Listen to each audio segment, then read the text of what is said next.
the last minute. That happens when you're doing a show, no biggie.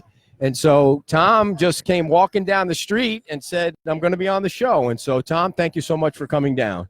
Now, Tom, everybody knows who you are. You're a lifelong resident here, or how long have you been here? I don't know that for sure. So how long have you been here? Actually, I was born and raised in Minnesota, outstate Minnesota in the Lakes area, and still have a cabin up there today. Our company's home administrative office is up there, central Minnesota.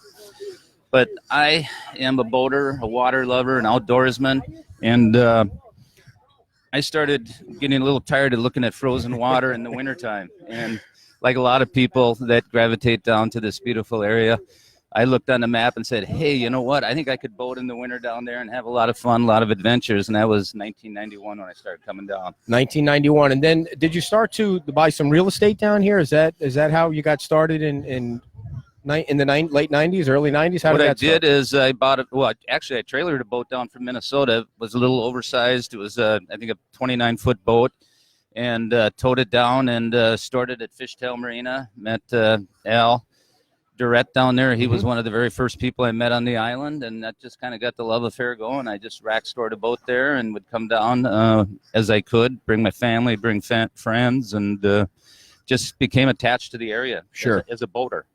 And then how'd you get to getting into the real estate?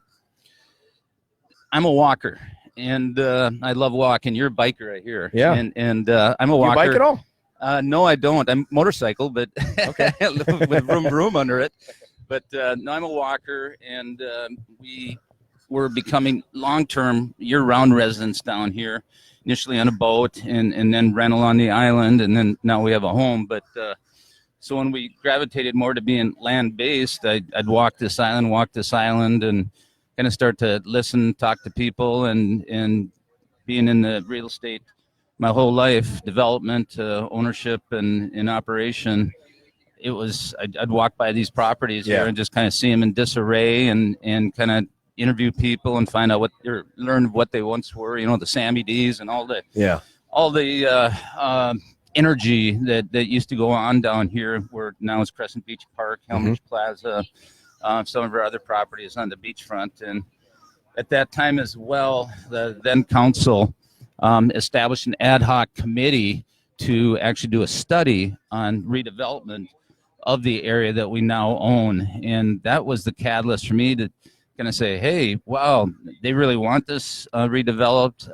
Really the downfall started with Hurricane Charlie and really set it back immensely, and then just disrepair ever since, just dilapidated buildings, and it's right there. It's at the gateway to the town, and I just saw it's what we do, and I thought it was a great fit, so we just started buying up land. That's how it happened, just walking. So where do you own? Tell us what you own.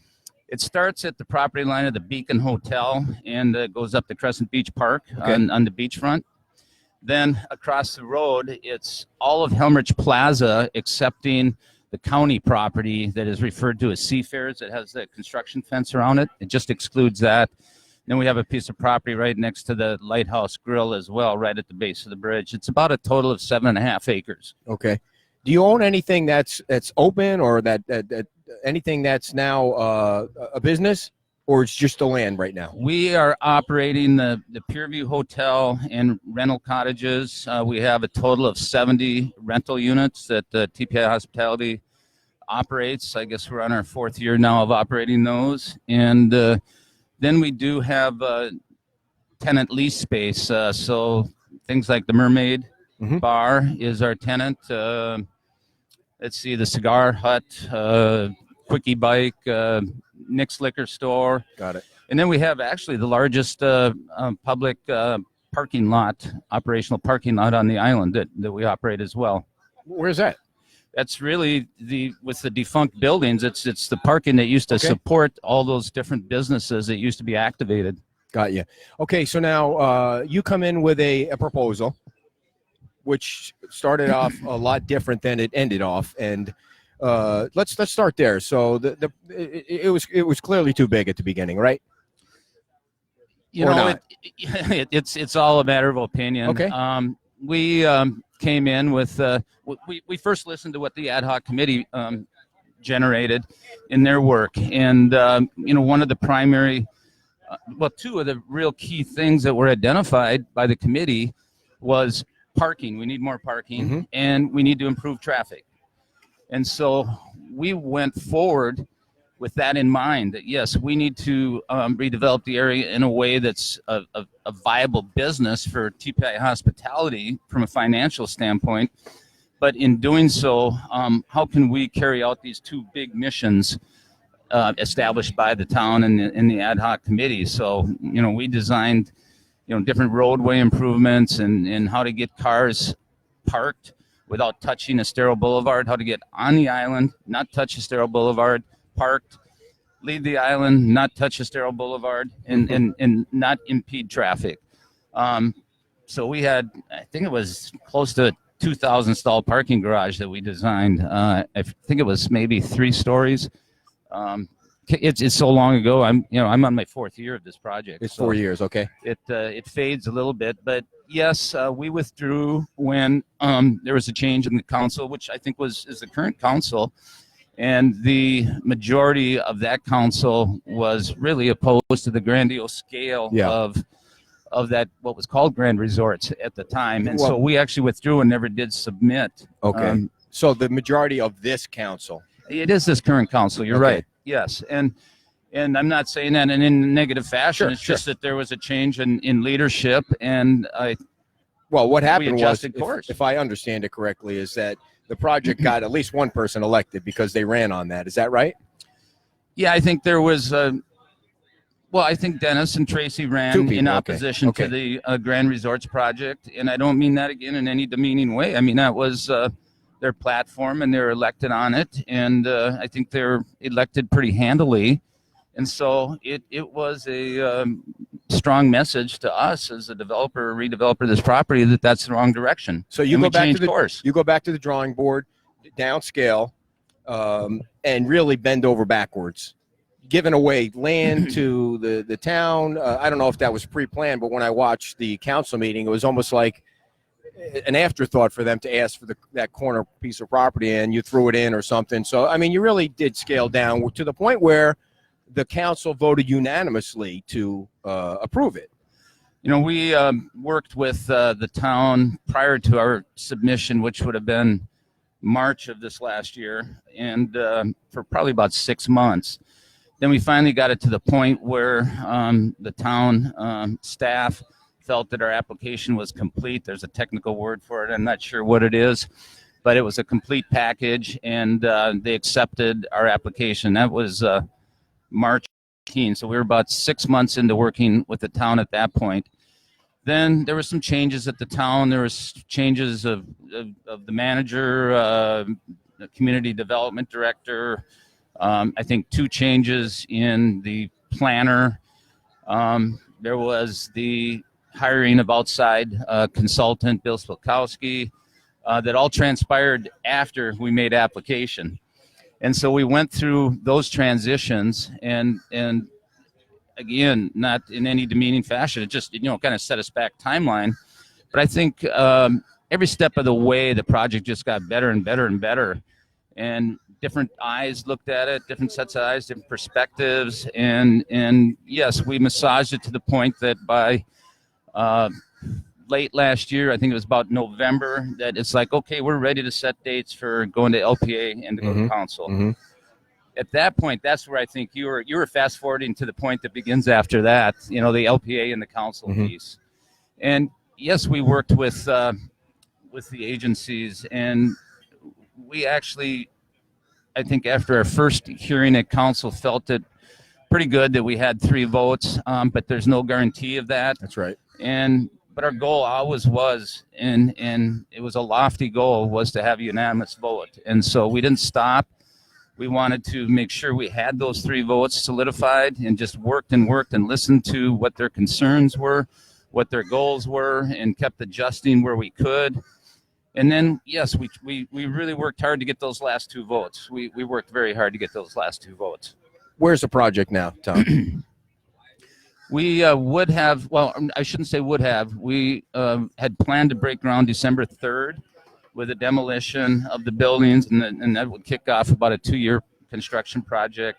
We're set back because of the lawsuits. That's suspended. But actually, as we now have learned in post zoning approval, the work that we had to do on design yet and construction documents and permitting, we probably would have been 6 months late on our construction start as is. So it probably would have been more like a May of 19 construction start. And I would say that the lawsuits and their complete resolve will push us towards the end of 19 before we actually start construction. The end of 19 now. Who's behind the lawsuit, Tom? Well, it's very clear. I mean, it's, there's the tapes that are out now. Oh gosh, yeah, it's Bob Conadaris. We over the last 4 years, we work with so many people on this island in developing the plans and evolving the plans. And one of the segments that we work hardest with is all the lodging people on the island. And we met several times with each lodging operator of any scale. And the only one that never would meet with us was Bob Conadaris. And this goes back 4 years ago. And I tell you, we got really good input. The meeting space and that area of the facility is designed the way it is because of input from the lodging people. They're very concerned. One of their primary concerns, they had several concerns, but one is that, gosh, we need to be able to, with this resort, to be able to generate new demand to the island. So we're not stealing business, that currently exists in the soft times of the year. So like conventions, conferences, extending education, continuing education type things, which is just this is going to be a marvelous venue for that type of event to take place. So what are the chances that this lawsuit is successful, in your opinion? And successful from my standpoint or from Bob Conadaris's? I mean, what's your opinion? I mean, okay. Because I think his answer to that would be different than mine. But and honestly, I don't know Bob Conadaris. I've tried to meet with him many times. John Gucciardo's tried effortlessly to try to get us together. But I've never met the gentleman, so I really don't know anything about him. But from our perspective, Resolve is going to ratify that the town did actually handle our zoning approval in accordance with state and town appropriate guidelines, that there weren't any missteps. There just weren't, and that it's also in compliance with the comprehensive plan and land development code.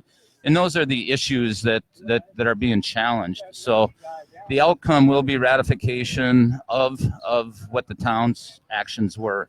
And so you're looking at the end of next year for that. And then we have this other situation that came up. Again, you can comment on it or not. The situation with the mayor and Bobarino that met at the Beach Whale accidentally, supposedly, with the patents. that doesn't really impact our project. Well, you don't think so? I mean, you don't think there's some kind of conflict of interest if your project comes back up, knowing that she at least stated on the record that she may flip on it, or it doesn't really matter at that point because the vote's already passed? The votes have already passed, so it really doesn't matter. It doesn't impact our project. That's kind of a political issue that's really not impactful to our project. Now, we have an election coming up in March. Can that impact your project if there's more change? The council runs the town, not hands-on, but they set the high-level leadership for the town, and they set the tone on different fronts, different issues for the town. I mean, they're the boss. They're the boss of the town. They don't day-to-day manage the town, but they influence directly how the town is managed. And so, will the permitting process be efficient? Will the inspection process be efficient? Things of that nature. The council does have impact on how the town runs. So in that way, yes. This thing is, in your opinion, is going to be built. It's going to be there at some point, someday. Yeah, over my dead body, it'll be built. Nice. It will be built. It has to be at this point. It's all approved. The two owners, which are TPI Hospitality and one of my closest personal friends, who's the other 50% owner, are 100% committed to it. Nice. There's no retreat. No, there's no chance of not going forward, if that's the question. Okay. What do you want the listeners and viewers to know about that resort? Give us some detail of what they're going to get, what they're going to experience. Well, I believe that, like a few major milestone changes in modern times that have happened on this island, that I learned through, my studies and in interviewing people, that were monumental changes, but at the time were feared as the end of our island, whether it's the sky bridge that came in or closing the streetway right in front of us here. Publix was the end of the world. That was the end of the world. Can you imagine if Publix closed down and left the island, what kind of an outrage there would be on the island? I think that the same type of reaction is going to occur here. Wow, it's not as big as we thought. Maybe the footprint is spread out and big, but it's not as tall as we thought. We worked with Dennis Boback. We took 15 feet off the height. The actual highest point of this building is 2 feet taller than what is permitted across the street for residential houses. Yeah. 2 feet. Yeah. So our commercial building is going to be 2 feet higher than the residential zoning right across the street, which is transitional zoning on Crescent Street before you get over to Primo and Palermo. What's been the most frustrating part about the 4 years for you? I think that it is my own fault. It's my learning curve of Florida real estate law and how development is processed down here from other areas that I've worked in. And it's amazing that, and I'm naive to this, so it's a fault of mine, is how one person can halt something that I'm going to say pretty boldly that 80% plus of this island is in favor of. 80% on any political issue plus 80% plus is a pretty high level of support. That one person can cause such harm to the community, obviously to us, TPI and my partner, but I'm not speaking of that, but that they can cause this kind of harm and delay to the benefits that this project will deliver to this community. I know that it'll be a great corporate citizen. We're the right people to do it. We're not some big behemoth from out of state, and that would just bring in their attorneys and roll over the town. We'll be a part of this community. We'll become a part of the fabric of this community. So, and by the way, for those of you that don't know, Conadieris, is that how you say his name? He owns Delaney Kai. That's what we're talking about. And I have nothing, no ill feelings towards Bob Conadieris. I would love to get to know him. I would love to have the opportunity to get to know the guy. He's, and you can tell me if I'm wrong. If I'm wrong, he's found two people that are willing to take his lawyers and run with this. The chances of two people that I could be wrong. Those two people filing a lawsuit and be able to afford what they're going to afford is probably a lot smaller than somebody that owns a big hotel like that. That's really trying to do it because he's afraid of the competition coming in and stealing his customers that want to go to a new place rather than a Raggedy Ann place. Well, I think that, what I read, and, Bob has published a lot of material himself in the local newspapers. So it's not just hearsay. I think that Bob initially communicated that we're underparked, grossly underparked, and he's dropped that theme when he finally realized that our parking is under the building. He thought we didn't have parking. We got 400 parking stalls. Maybe it's 383 parking stalls under the building. Then it's this outstate developer, and it's one thing or another. But so I guess he's never said that he's afraid of the competition. And I don't see the demographics. I mean, speaking to that, if you want to hypothetically say that that's his motivation, I don't see it. Our demographics are going to be so much different than his. Our room rates in today's dollars are going to be $600 a night. Yeah. I can get a deal at the Atlantic for $130 tonight. Yeah. Yeah. I mean, it's just a complete different demographics. I want to make sure I don't miss out on asking you about what you're also planning to do on the other side of the bridge, because that's wicked important, the housing that you're planning to put in. Yes, part of the process of obtaining the 5 votes at council was to, and Roger, I think adequately defined it as backstops. We need backstops. We want to make sure that things like your queuing of parking, for your guests arriving on Crescent Street aren't going to back up to Estero Boulevard. Very, very right. Well-founded concern, and we worked on that. One of the other things was, do we have enough parking? And yes, we meet code, and there was a lot of back and forth over, do we meet code, do we not meet code? We adjusted things, we met code, but still there's a concern, okay, you meet code, but I'm concerned you don't have enough parking. And so one of the compromises there was that we obtain a minimum of 75 car parks within, I think, 2.8 miles of our resort off island, and provide shuttle operation for employees. So that was a catalyst towards acquiring 15 acres at the corner of Pine Ridge Road and San Carlos Boulevard. It surrounds the 7-Eleven there at the stoplight, if you can kind of picture the property. And 15 acres, we master planned it to include 143 off-island lodging units. They're extended stay suites with full kitchens, kind of a complement to the Margarita Resorts, more transient type of a guest unit. And we'll have shuttle back and forth between the 2 hotels. And then also the off-island parking to support Margaritaville, a shuttle operation. And then I think what you're, Ed, more specifically referring to is the housing component. We have designed 360 housing units, rental units, that are designed for the service industry and the workforce in the area.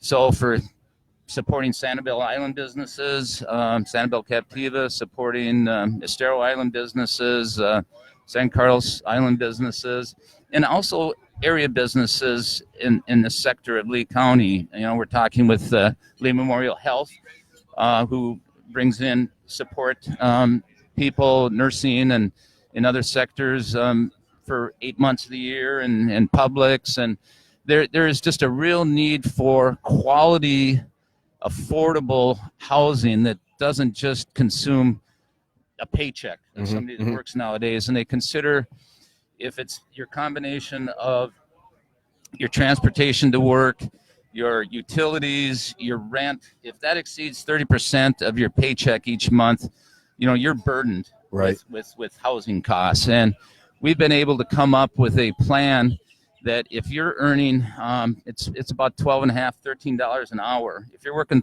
full time at that level of pay, you can stay and rent in our apartment complex. We call it kind of resort style apartment complex because it has a lot of amenities. Yep. But right at about the 30% burden level, that's where it starts. And any income above that $12.50 an hour, you grow away from being burdened with your housing costs.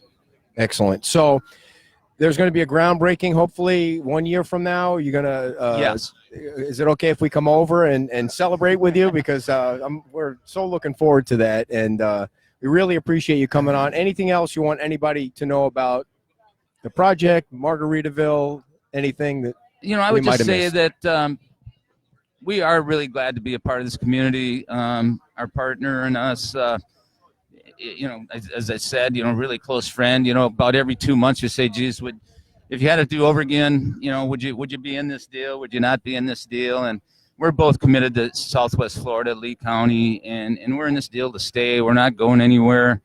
We've assembled a great team here. We have businesses in Naples and, of course, the ones on the island here.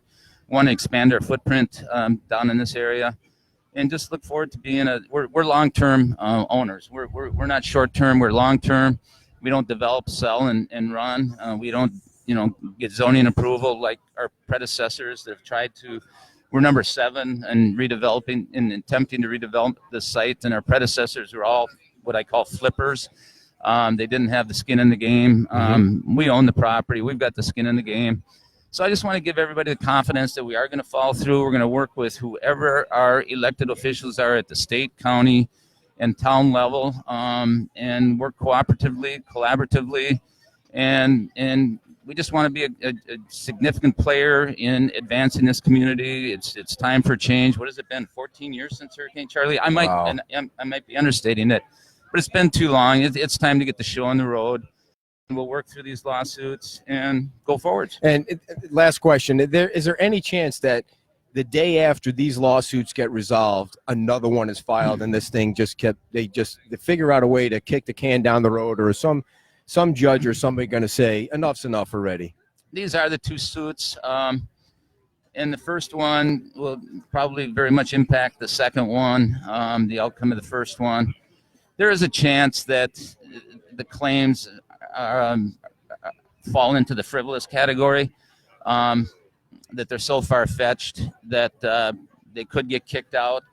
We're not setting our timelines based on that. Okay. But I don't know if I answered your question, but they should be resolved. There's no other lawsuits that could come up for some other reason. I mean, people can file lawsuits for anything, right? I guess. I suppose, So, but hopefully not.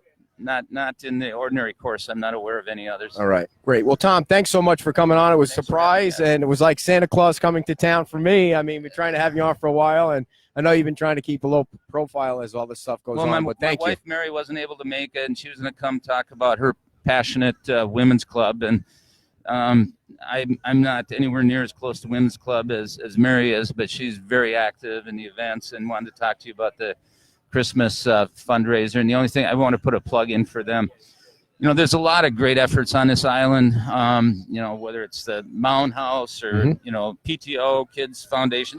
You can just go on and on and on. And one of the key missions of the women's club is to help the other nonprofits and the other missions on the island. And you look at this Christmas program, or the fact that they're taking over the Putt Putt Pub, and what they're doing is, or Putt Pub Crawl. I didn't know what that was. And what they're doing is they're bringing all the other nonprofits and all the other organizations together in an effort that raises money for their causes. Nice. So the women's club is out to support the other causes. It's not a competing force for dollars with the other causes. It's out to actually leverage and make the other causes even more successful. And awesome. I think that's it. And I know she's going to come on next week if she's feeling better. So we'll get into it in a whole lot more detail next week. So thanks again, Tom. Tom Torgeson, everybody. We appreciate him coming on. And like I said before,